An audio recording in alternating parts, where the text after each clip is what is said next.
what we solve is helping the client create that scaled program, but keeping everything on brand, right? Like it doesn't sound like it just got spat out of ChatGPT. It doesn't sound like it was passed through a low quality writer. And that's the problem that we are solving at the moment.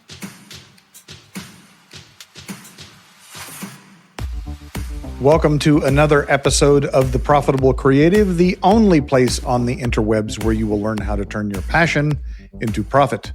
I am your host, Christian Brim. Special shout out to our one listener in Lehi, Utah. Been many towns in Utah. It's a big state. I don't remember Lehi, but thank you for listening.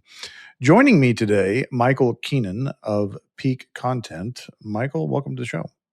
Hey, Christian. Thanks for having me. I'm super excited to be here. Absolutely. So, what is Peak Content? So what is Peak Content? It's actually an interesting time to be running, managing Peak Content right now. I am the founder, and we have a team of about 50 freelancers at the moment, and we manage editorial content for software companies.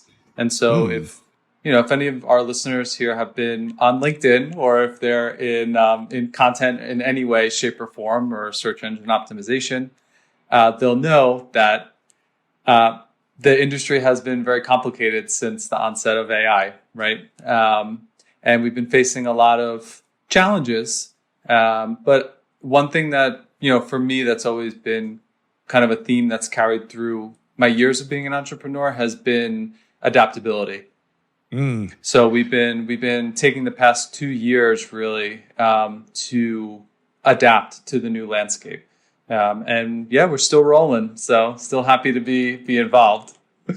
Yeah, the sands are shifting. That's for sure. I described it to somebody else. Somebody on my team is like the fog of war. We know explosions are happening, but we're really not clear who's shooting at who and who's surviving or not. It's a wild time to be alive for sure. So how did you get into content? Yeah, and I do want to say one thing that I would like to stop seeing, since we brought up the people firing at each other, is I would love to stop seeing SEOs and agency owners fighting with each other on LinkedIn, because no one really knows what they're doing just yet. We're all figuring it out, so everyone hang tight. But yes. Everyone, all of a sudden everyone was friends, and now everyone hates each other, and they're fighting to see who sounds the best on LinkedIn to get more clients. But anywho. How I got to the agency today was actually, it may have been 10, 11 years now. I kind of, growing up, I was always a little rebellious in the sense of not like I was getting arrested and things like that, but more I was cutting school. But you should have been arrested. I probably should have been arrested. Okay, I won't say these things publicly because the statute of limitations is run. No, it's fine. Statutes run. Thank you. But for example, I would cut out of school to go to work. So I guess that is something illegal for the employer, not for me. But I worked off the books and stuff like that since I was about 12. And so I always had a passion and kind of the drive to make money for myself. And so I did the standard, right? Like I went to high school, I went to college, university, in Albany, New York. And I worked in service industry for a long time. And then a friend of mine that, I was living in Portland, we were talking and I was like, I just don't want to work a job anymore. I want to do something for myself. I want to be in control of my time and my money. Which the being in control of time thing that took a long time to get used to, being on your own, because you realize that time, things drag you, Yes.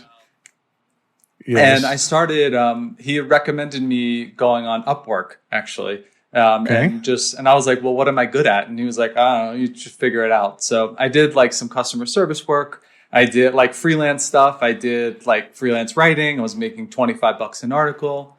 And it kind of took off from there. It started writing these $25 articles. I would be traveling in a van, sitting in a bar, paying $5 for a beer when the good times were, and typing out these articles for a couple hours. And I'd probably drink as many beers as the article would earn me, but I was in control of my time. So it was exciting, you know? Yes. And the story kind of takes itself from there. So I was in my van for like only 6 months, and then I got a good gig working out of New York. So I went home from New York originally, and I was getting paid like $35 an hour, I think. So that was like a big amount of money at the time too. The most that I was earning at that point. And it depends on how deep you want to go, because that was from there, it took off. That's kind of where I learned SEO. That's where I learned how to, like write strategic content that earns sales. And it's kind of snowballed into freelance writing, into this agency that is growing faster than I was expecting it to. Yeah, content. Wow. I have a lot of thoughts on content. I mean, I started marketing before digital was a thing, before content marketing was a thing. And of course, then the advent of SEO, and are you writing content for humans? Or are you writing it for the bots?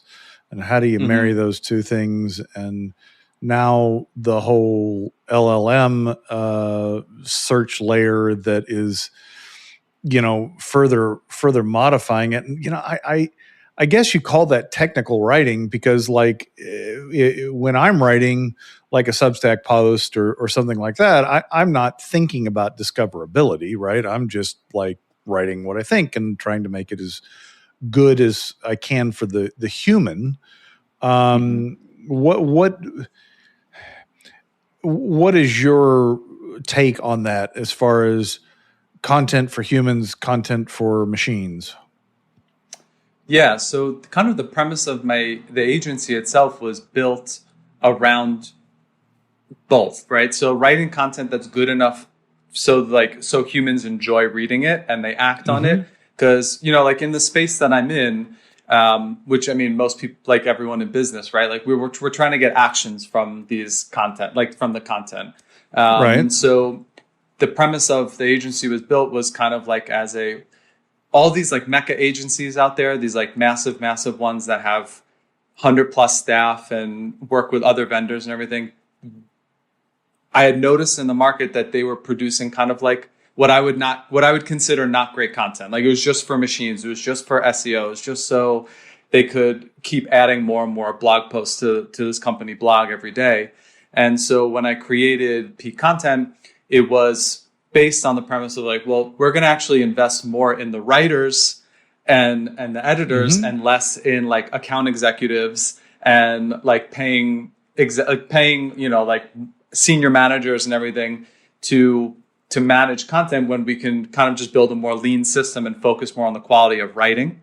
And that's been and the thing is the good human writing still gets picked up by search. So it's just, the space right now is getting more difficult because a lot like brand reputation goes into it, and there's a lot of more signals coming out from like LinkedIn and other social platforms that are contributing to if you get found in AI search. But again, we're adapting with the times. But so my premise is like, I'm always writing for the human first, but we do have to add kind of like the technical indicators and the things that need to be done, so it is optimized for like an AI search engine or Google, which maybe Google is an AI search engine now, basically. But so that's kind of my take on it. And I do stand by that. And we're not finding that clients want anything different. They still want good content. Even if the content is placed not only on search, maybe they're using it on more strategically throughout their newsletters and sharing it on social media, which are things that have been true in content for 10 years now, right? Like write something and distribute it. Yeah, I just had this strange flashback back when I started optimizing for SEO, and I remember like having to physically underline the word in the article. Obviously bolding, underlining. And it always just felt like this just does not seem right. It doesn't flow. Like, yeah. So that I think that's an art in and of itself, is being able to combine those two things for sure. So you said that you've been doing this as an agency for a couple of years, correct? Yeah. Okay. So what would you say your biggest lesson in the last 2 years? Like, if you're going to go back and tell your 2 year younger self, "Hey, watch out for this. This is going to be something you need to know." What would it be? So what I would say is, and I'm reading a book about Shintoism, and I found this Mm-hmm. saying in there, and I'm not going to get it word for word right because my memory doesn't serve me that strong. But it's the one thing I would say is like be a wet stone amongst the waves of chaos, right? So being able to stay like present and calm and aware of the things that are going on, because what I've learned was, and it doesn't matter whether I was freelancing or I was subcontracting as a freelancer, which is like led into agency life, or even running the agency, is you can't predict everything, and shit's always going to happen, and you just have to be there and be ready to solve the problems and get your hands dirty, and make decisions on the spot. And so like that idea of, right, the stone, and there's always waves like crashing around it. You just got to be a wet stone and chill, and enjoy it, and enjoy the road, because I think a lot of these like problems that arise, and they could be like a client communication issue or something even like more minuscule, like an article, something went wrong in one particular article. Just fix the problem, own up to it, and find the solution moving forward. I've always found that helps keep face, and also holds you accountable for your own actions, because at the end of the day, when you're running your business, even if someone else makes the mistake down the chain, you're at the end of the day the face of it and responsible for it. Yeah, that's probably one of the hardest lessons I had to learn as an entrepreneur, was getting comfortable with others' mistakes that I had delegated, and then having to own the outcome regardless. That's a hard thing for a lot of entrepreneurs to get past, because they have a skill and they're good at it, and then they reach their limit of what they can do, and so they realize they've got to get something off their plate. But if we sit there and micromanage it and quality control it, you can call it whatever you want, but like you're still in the equation, then you really haven't solved the problem. You're still the bottleneck, right? So being able to just hand that over and own the outcome regardless, that was a tough lesson for me.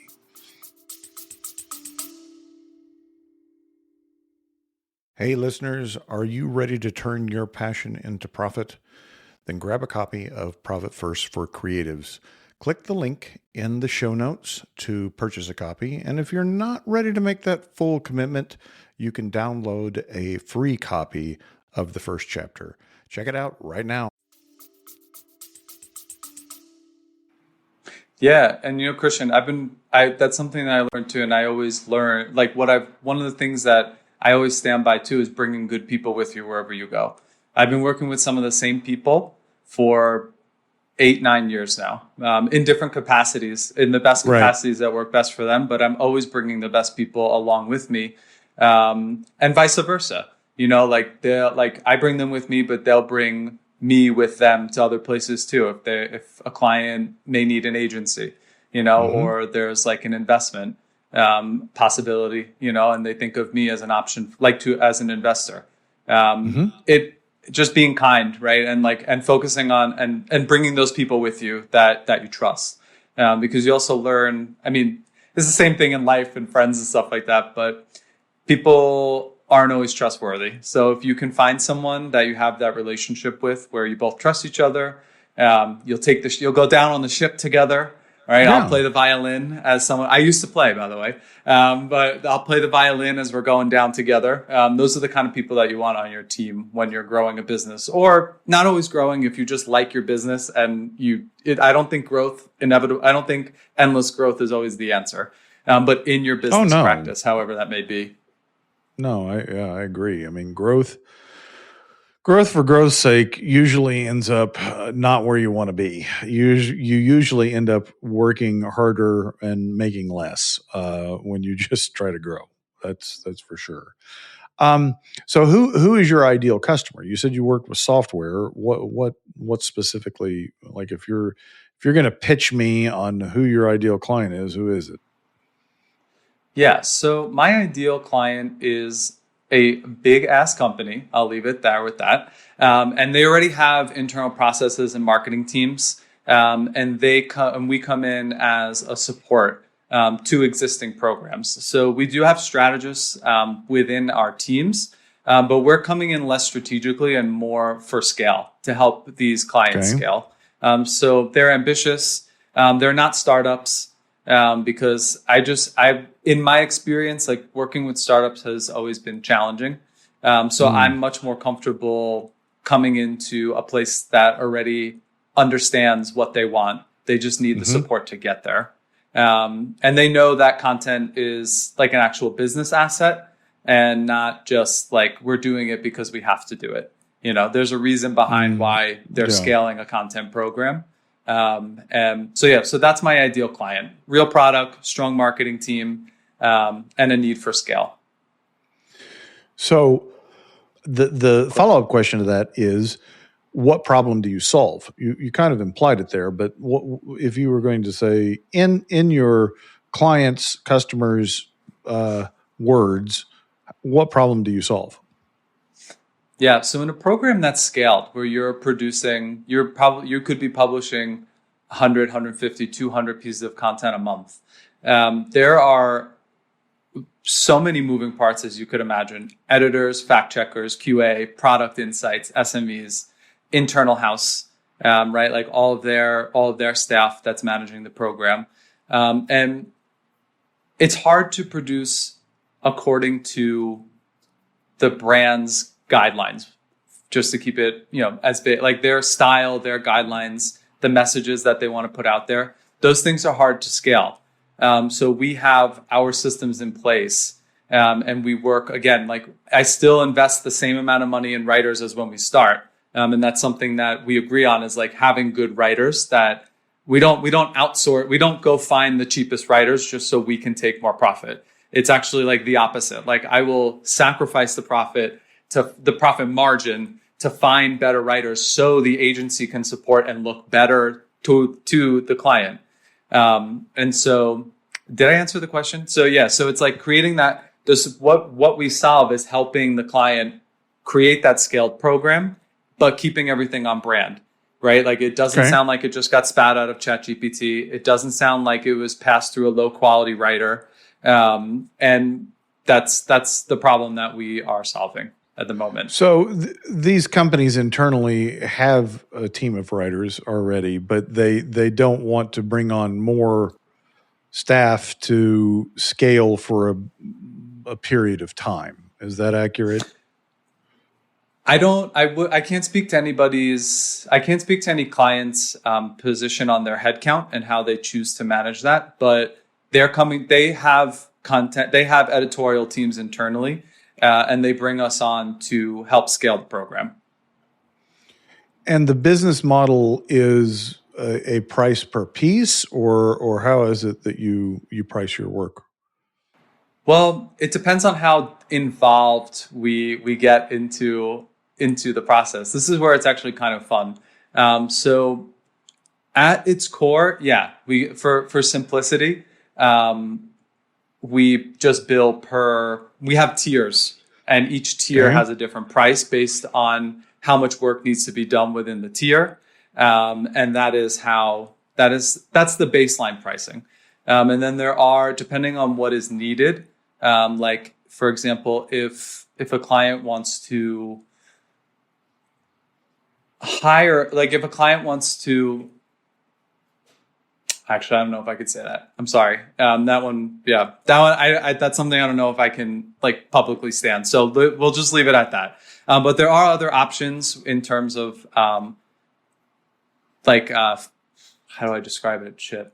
Some clients also need further support outside of like a per piece. Like maybe they need help with managing a calendar, right? Or managing another, like managing vendors, right? Like managing a whole separate set of vendors, or maybe they want to do hiring through you. There are also other options which you can scale into with clients. So how do you scale? Like if you know you're helping others scale, what does that look like on your side? So I don't scale, actually. I keep a limited roster on purpose. And that's also because the reason that I built Peak Content was I never wanted a mecha agency. And I don't want like a team of account executives, and I don't want a board, and I don't want any of those things. So I like a smaller business. And again, like we brought up before, like growth for the sake of growth. I have a very comfortable life. I'm very happy with my life. And a lot of it is attributed because of like the business that I have. So we keep all of the relationships that we have with clients are long-term partnerships, right? Like they're usually 6 months, a year, 18-month engagements. So that provides the stability, but the roster is limited. I mean, I don't think I've ever taken on more than 5 or 6 clients in a year through the agency. I've taken on more as a freelancer than I have as an agency, but I realized how much I hated it when I was freelancing and subcontracting and having to deal with all these clients. And yeah, people have asked me the same thing, like, why not scale? I've been asked to merge with other agencies before. That's an option that was on the table, and I considered it, but I'm a happy person where I am, and I don't see the need for endless growth. Hey creatives, Delana Ely here. I have a question for you. If you could pay yourself more, why aren't you doing it? For real. S Corp is an option for you, the creative entrepreneur, to move your business to the next level, to pay yourself more, and to cut your tax savings down. Yeah, less money to the IRS. We want that, right? So why haven't you done it yet? What's going on? The reality is you probably have 50,000 questions in your brain. You don't know which way is up and down, and you're still too busy to do all those things, plus also create, right? Well, the good thing for you is that Core Group is actually the place to be to get that S Corp election rolling. Yeah, we have an assessment. Let's see if you qualify. Come chat with me. Core Group, turning passion into profit. Would it be safe to say that you designed the business to serve your needs? And the client's needs, but yeah, I would definitely say I designed. Well, for instance, you choosing not to scale serves you, not right. Yeah, totally. Yeah, no, I'm just busting you. But no, for sure, and that's the whole reason that I got into like doing entrepreneurship. I don't even know that's how you'd say it, right? But that's the reason why I started this whole journey, was because I wanted to design my life around work. I never wanted work to like dictate so much of my life. And I'm sure, as you know, as someone that is an entrepreneur and runs their own businesses, there's like a real beauty in like the phases that you go through. Like sometimes, you got to work some nights, and then you're like planting the seeds. And then sometimes you can harvest the seeds, and you can take like a little, not a break, but you can relax a little bit. There's like waves. Sometimes it's like heavier, and then sometimes it's lighter. But yeah, I would say overall the business is designed exactly the way that I want it, and it complements my life. My partner and I, my husband and I, we travel wherever, whenever we want.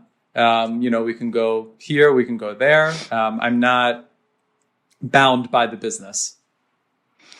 I think that's important to do, because I know for myself, I think on the surface, if you ask me, are you building the business you want? I would have said yes, but I don't know that I really was sure what I wanted. And I think being intentional about building the business, is an important step that a lot of entrepreneurs miss, and they end up with something that doesn't serve them, and it kind of becomes the tail that wags the dog. Like it's like I'm being led around by the business requirements rather than it's serving my needs. So kudos to you. What are some of the financial challenges, if any, you've had in owning your own business? Well, this doesn't apply specifically to the content agency, but I have other businesses. I know we feel like the focus is mostly on Peak Content so far, but I also own an investment company, small as well. And that does angel investments and also has like a stock futures trading arm, and then a real estate portfolio that I have here. So I have a lot, like we were saying before, like when you have to solve problems and be the rock, that's because like in every day, like there's just waves coming around all the time. So I really had to learn how to be a rock. And so I wouldn't say like the agency itself, the model's pretty lean. And because I'm working with, I only work with contractors. So it's just me. I'm the only employee. And then obviously like there's different levels, for lack of a better term, of like who I place, like who I trust with what to be done. But like I've had, Peak Freelance, in the past, which was also a writing community. We struggled with profitability through and through, right? Like just making the thing profitable. And that was a financial challenge because Elise Barnsley, who was my partner in that business, and still is my trusted confidant today, we put in a lot of money, of our own money, and we believed in Peak Freelance so much, but we could not find a way to make a community like that profitable. And it eventually, like now it just kind of like runs itself on a free tier, and our involvement is not there. It's still an entity. It still exists. And sometimes there's a post on LinkedIn.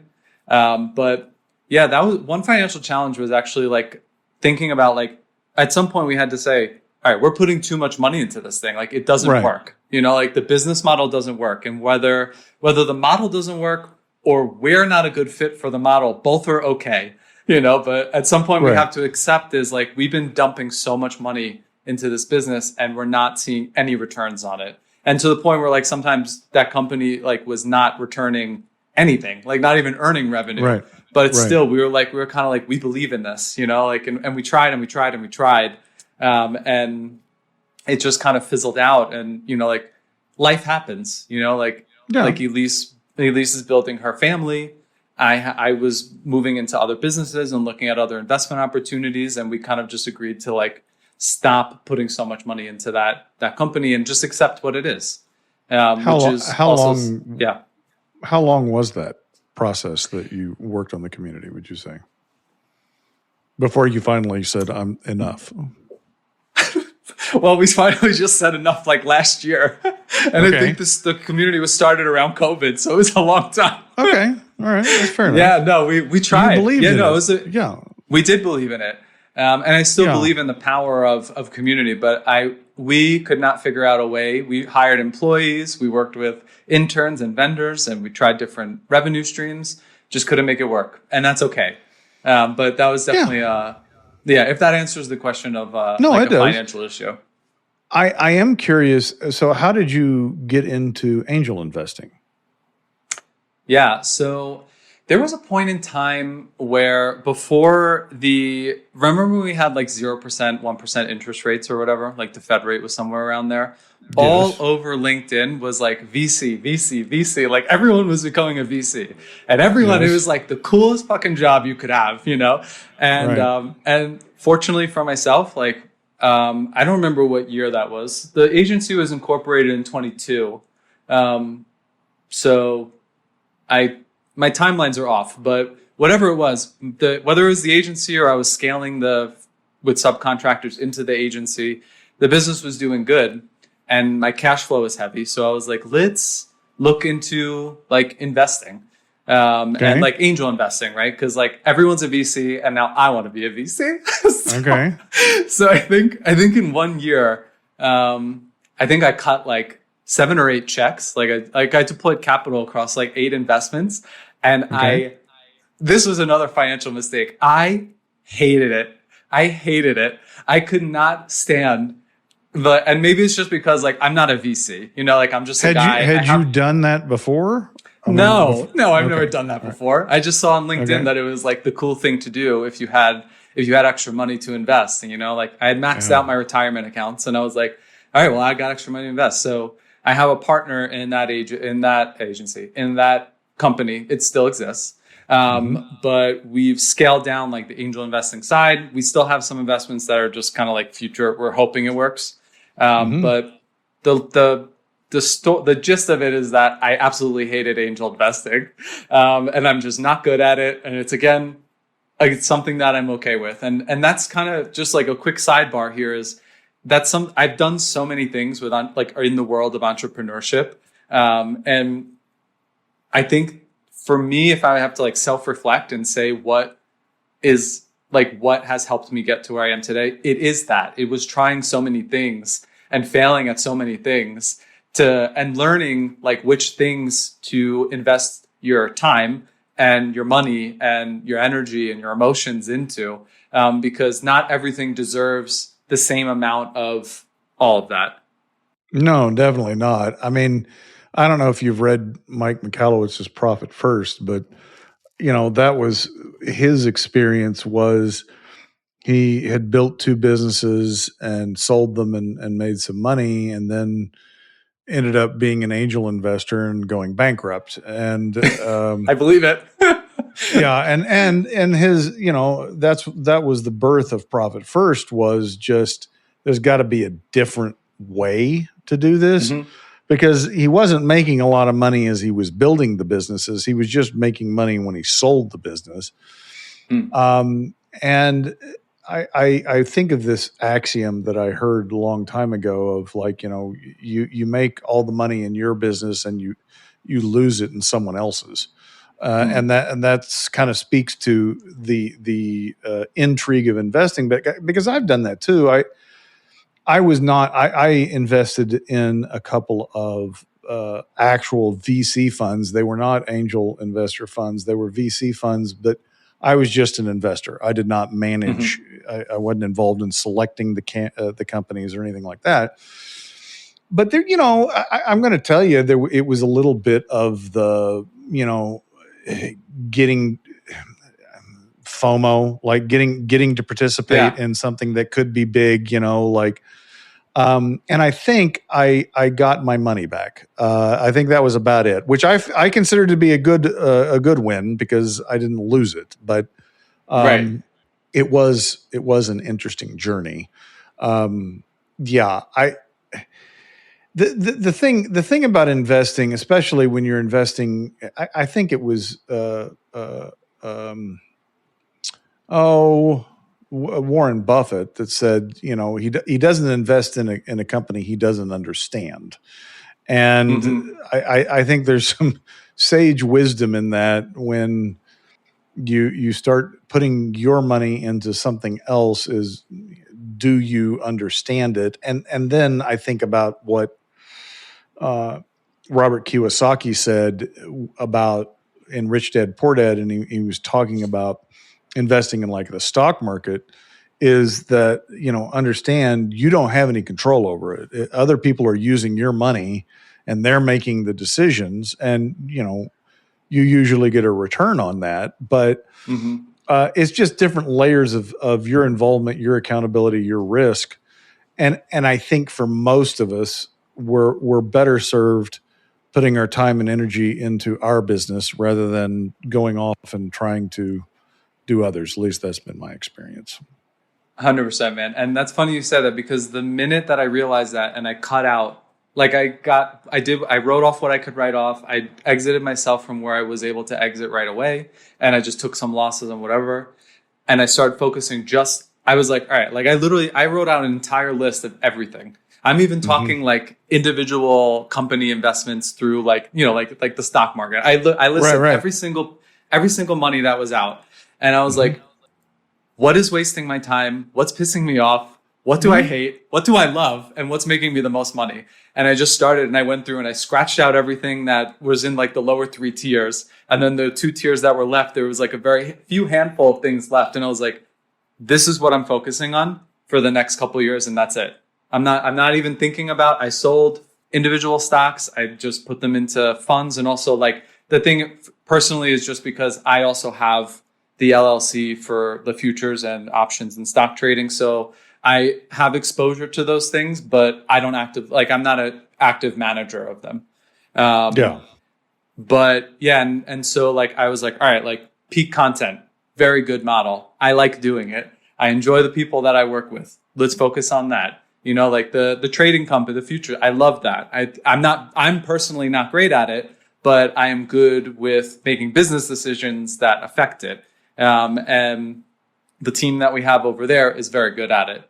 And, so there were some things that I couldn't get out of that I'm stuck with, like some real estate. But you live and you learn. So, we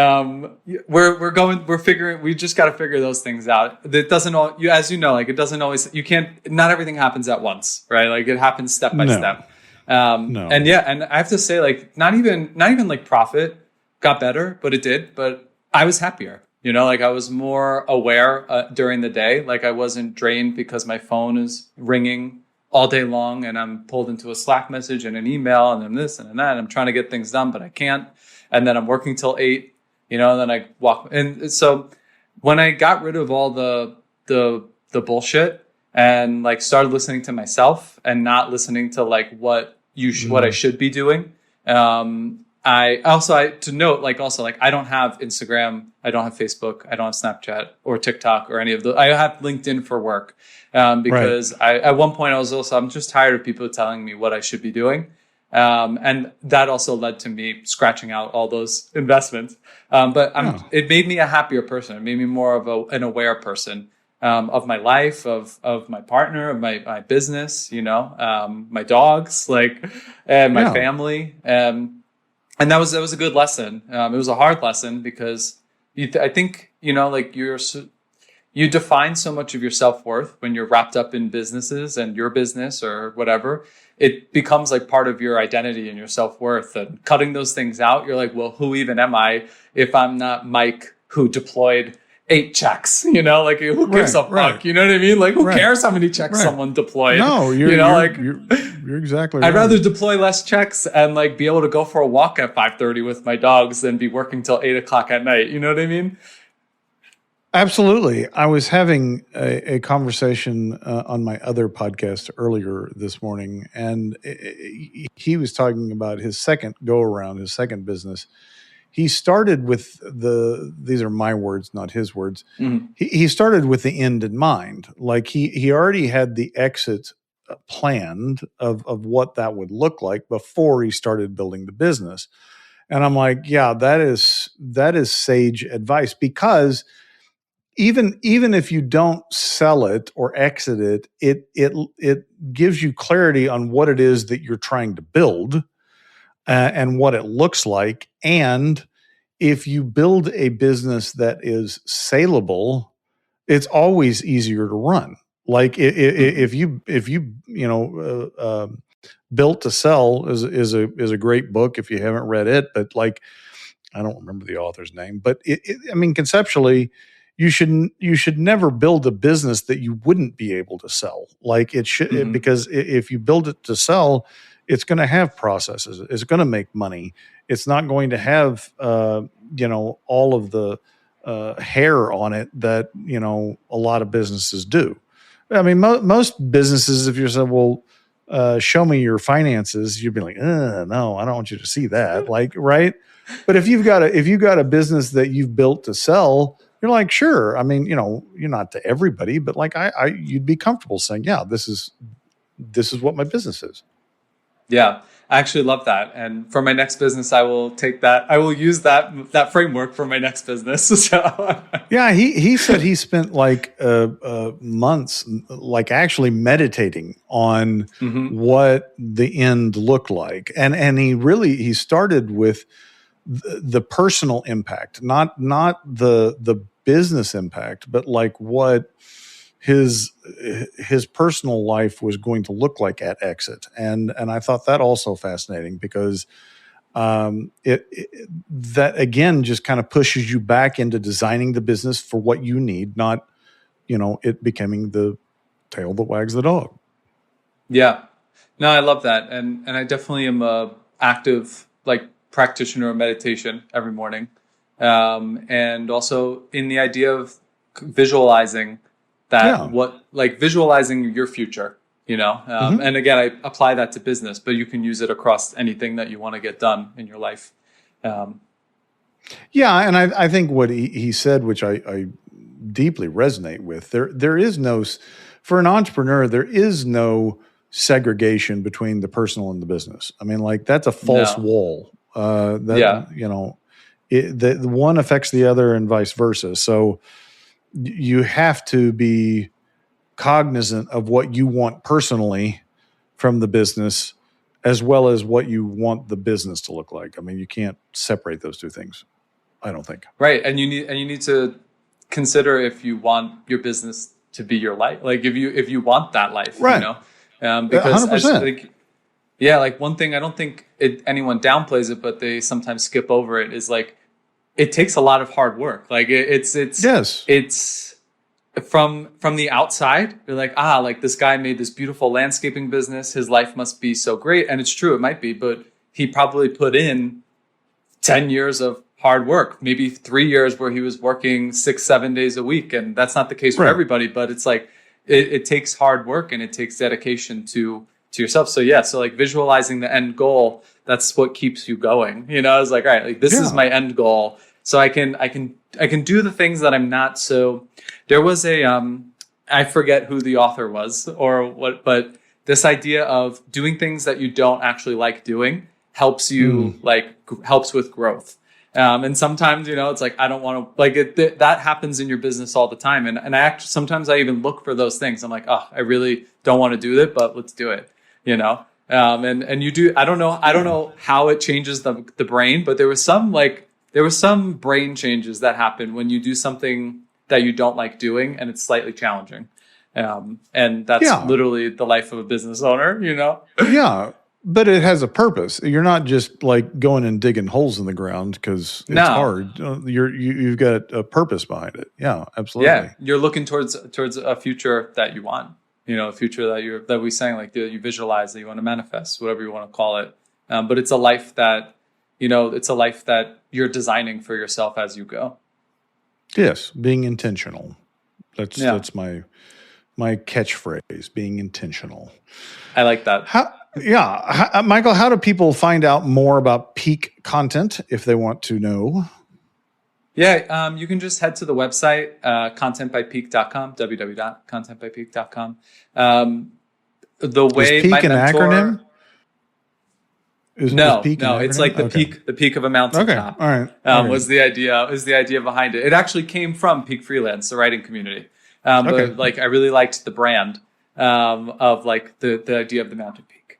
I love it. Yeah, so that's where you'll find it. I had a mentor at one point, and this is why like Peak is not very public about anything. Like we don't do marketing, I don't even think we have a LinkedIn page. But my mentor, who was at the time like very similar to the model that I have now, maybe a little smaller. He had taught me the value in being less visible and like working through like relationships and referrals. And that's for a whole nother conversation. But that's why the only place that you can learn about Peak is on the website, because I don't talk about it very publicly. Sometimes I mention some things on LinkedIn or whatever. But we've survived and thrived without having to like be so public facing. And that's because of how much effort and attention goes into every client relationship that we get referrals. And I don't keep a wait list. Like if we're not opening to clients, we're not open.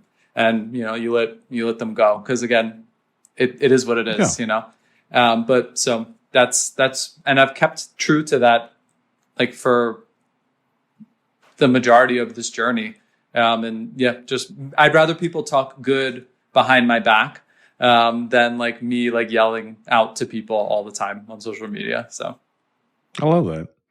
Listeners, we'll have those links in the show notes. If you like what you've heard, please rate the podcast, share the podcast, subscribe to the podcast. If you don't like what you heard, hit the little mail envelope and shoot us a text. Tell us what you like, and I'll get rid of Michael. Until next time. Let me know on LinkedIn too. Tell me why you didn't like me. Ta-ta for now.